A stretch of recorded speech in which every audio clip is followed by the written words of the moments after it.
Good Monday morning to you. I am Dan Kopp coming to you live from Madison, Wisconsin. Hi, and I'm Firsching coming live from Entebbe, Uganda in Africa.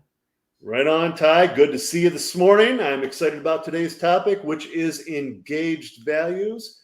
And as always, if you are joining us live, feel free to jump on, drop a comment, and ask any and everything about leadership. And we may have some points of view to help enlighten you and the route you need to take and help you with your quandary. So please comment if you're out there, ask some questions. If you're viewing the replay, feel free to share it. And if you would like to like to discuss anything with us, our emails are at the bottom of the screen. You can always reach out to us anytime you want. All right, today's topic is engaged values, and Ty is going to describe and explain what we're going to talk about today. All right, thanks, Dan. Before we start, Dan, you've been doing this a long time, and I want your impression on what you believe core values are, because we're going to use that to move into engaged values. Great question. Core values are conceptually the things that drive you on a daily basis. But through our discussions over the last couple of years, I've realized that when people think core values, it's very easy to think positive things. Like, what are the positive things that drive me on a daily basis? So with my evolution of thought in regard to core values and what drives me, and there's usually 5 to 7 core values that anybody at any given time in their life is actually being driven by. With my thought about the core values, the evolution allowed me to understand with you the engaged values, and that's what we're here to talk about today. So there is a difference, and it's an exciting difference, and it's an actionable difference. So we're going to talk about it, and we'll hopefully learn a little bit today. Yeah, actually, thank you. Excellent. And what I'm going to say is, I know everybody hears the term core values. If you've ever gone to a conference, a leadership conference, or any type of leadership training or professional development, it always boils down to core values, even organizational core values. And so if we talk about a person, the core values are those guiding principles for your life. That's what they are. It's the simplest way. You can look at all these other definitions, but that's what it boils down to.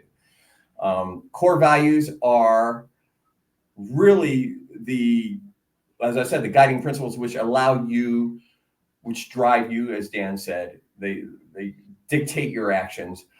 But the problem is they're existential. If someone asks you what your core values are, it's like, well, I'd like to think honesty, integrity, and they're everything that you believe that you embody when you're in your existence.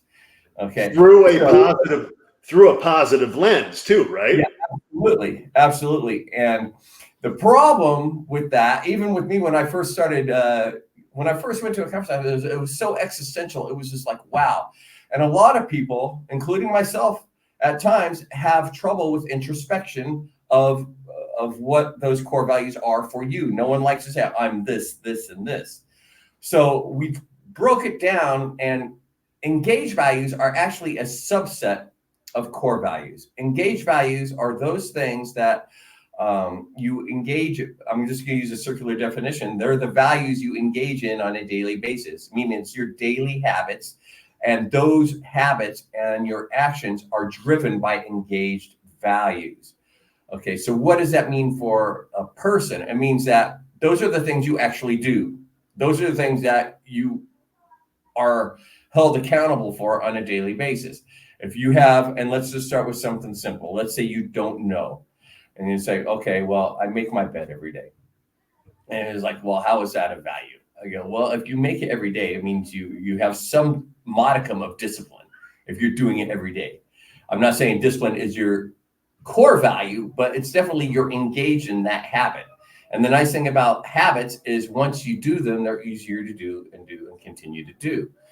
And Dan brought it up, and this is one of the beauties of engaged values is you can have things like, well, I take a walk, I eat healthy, I make my bed every day. I read up on what my job, the new things coming in the tech world. I read up on tech journals. All those things break down or support a engaged value. I already talked about how making your bed could be responsibility or orderliness. Reading tech journals could be knowledge and responsibility because you're keeping up with your job. Taking a walk every day, that could be health, balance, whatever you want to call mindfulness, if you're using it to clear your mind. So you have all these little things that you do that actually make up your engaged values. Okay. And you pick the one that resonates with you. You don't pick if something like, let's say, take a walk, health, balance, or mindfulness. If mindfulness and balance don't resonate with you, but you want to be healthy and you also have your eating right, and that's health, then that's probably an engaged value for you. On the other hand, engaged values also give you an opportunity for personal and professional development, because there's certain things that you may do that are less than stellar, but it's a habit that you do. You may, for instance, I don't know, let's see. You may cuss too much, like that in inappropriate settings. It may be that you may be fine with that, and that's fine. That's like, but as an engaged value, it may not be what you want to use all the time. I did this for you, Dan, but I'm trying to give you an example. You may be a little bit late to meetings. It's probably not a real timeliness is not one of your engaged values. All these things that we use, we want to put a positive spin on it. So what would be the positive spin on it? Well, we would call it like an aspiring engaged value, timeliness, right? Instead of saying my engaged value is lack of timeliness, we would have an aspiring engaged value of timeliness. And that would give us an opportunity to build a plan for growth until that aspiring engaged value becomes more of a habit and you're more on time to meetings or more dedicated to calling people on time or whatever you say you want to do. I'm going to stop there. Dan, do you have anything you'd like to add? I was thinking of just a prime example, like a lot of professionals like to say, one of my core values is being a professional. I'm professional at all times. That giving the example that you just gave, and we examine that person's actions throughout the day. Yes, your communication, written and verbal, is professional. The way you look is professional. The way you treat people is professional. But you show up to meetings late all the time for no apparent reason, for no good reason. And there are reasons to be late for meetings, which we're not going to get into right now. But if you're routinely late, that just really isn't very professional. So you may say, oh, my core value is being professional, but actually your engaged value, you don't care about the meeting, therefore you're late. So there's an actionable item. How do I align my actions, which right now is negative? How do I align that to my core value of being professional? I've got a plan now. I've got to work. I've identified a weakness that I've got to correct. So back to my introduction, core values, it's very easy to think positive. And I bet most professionals in a professional working environment would say, oh, I'm a professional.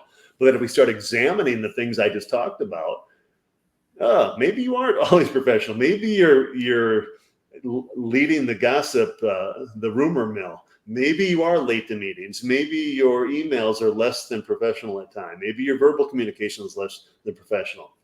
But at the end of the day, maybe that's an aspiring value that you have as being professional. But when we examine it, it's actually your work in progress, which all of us are. And our job as leaders is to evolve and help those around us evolve and be better tomorrow, next week, next month, next year, etc. And it doesn't necessarily mean we're wrong now. We're just going to evolve into better versions of ourselves. Yeah. Excellent. And you hit it right on the head, because you keep responding back, or you keep referring to core values. And again, I would venture to say there's a lot of people out there that really don't know exactly what their core values are.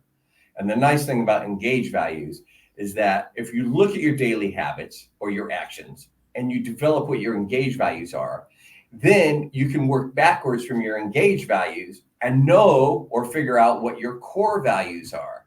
A lot of times, an engaged value will translate directly into a core value. But just as much, you'll have 2 or 3 engaged values that may be umbrellaed under a core value. And professionalism is one thing, because you have several aspects of professionalism timeliness, respect, all these little things that could be engaged values, but they would all fall under a umbrella of professionalism as a core value. So for me, I think of education as a core value, and my engaged values underneath that are professional development and personal development. To me, both are part of the education realm of my core value. So I don't know if you have anything, or you've even given any thought, Dan. I know. Like, I know loyalty is important to me. Integrity is important to me. And I live and breathe those all the time. And I know loyalty at times, it's a bad rap just for the simple fact that some leaders demand blind loyalty. I'm not all about blind loyalty, because I also encourage those with whom I work, if you have questions about something I said or did, ask. I'm an open book. But I also have a caveat. You may not like my answer, but you'll at least know what I was thinking when I said what I said, or what I made the decision I did. So Right. I'm all about understanding and respecting my coworkers and taking care of the people around me. And loyalty, integrity go a long way in doing that. Right. And if you do have a set of core values, like it sounds like because you've been doing it a while, so you kind of know what your core values, but when you're dealing with just as a newbie, I guess, a new person in this, how do I come up with my core values? But if you already have your core values, thinking about your daily habits and your engaged values is a great way to assess where you are in maintaining your core values. So it's a great tool to use.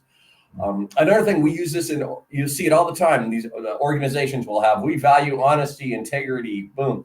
Now, the organization doesn't really define their core values. What they're defining is what they want to be. When we're defining our core values, we believe we are that. Okay, as individuals, we believe we're in integrity, and then we determine whether we are or not. Right. An organization says we are going to be this, and this, and they're defining their core values. But as a way to assess whether the organization truly is, with customer service, a lot of times is one of them. Are they having great customer service? If not, then probably it's kind of like, well, it's an aspiring engaged value. It's not yet quite a core value. It hasn't moved up. So you'll see these 4 or 5 terms that organizations have, and notice they're only 4 or 5. They don't list 20, and we should probably be about the same. We shouldn't list 20 core values. You'd never be able to list them off repetitively anyway. But they're able to use engaged values, how they act, as an assessing tool to see, okay, what do we need to do to change to meet our goal of this core value? And so it's another way to separate the entity from the individual, but yet it's the same process, engaged values, or aspiring engaged values. Yeah. There you go. Very well said. Well, I think we're going to wrap it up for today. We appreciate you sticking around this long, and we'd hope to hear from you. If you have questions, comments, you'd like to work with us, our email's at the bottom of the screen. If you're watching live now or in the future, feel free to drop a comment in the box if you have a question, and we'll do our best to answer them live and on the spot, or in the next episode that we have. Typically, we're going to come to you guys every Monday morning, Central Standard Time. It's Monday afternoon for Ty over in Africa. And at times, which I've talked about in the past, Ty has some technological issues, whether it's power, Wi-Fi, internet, etc. So at times I might be flying solo just because of the inherent problems that exist when we're talking about being live from Madison, Wisconsin, and concurrently with being live from Entebbe, Uganda. So that's all for me. I'm Dan Kopp from Leading Like a Buffalo, and Ty, take it away. Thank you, Dan. It's been a pleasure, of course, seeing you again and talking about engaged values.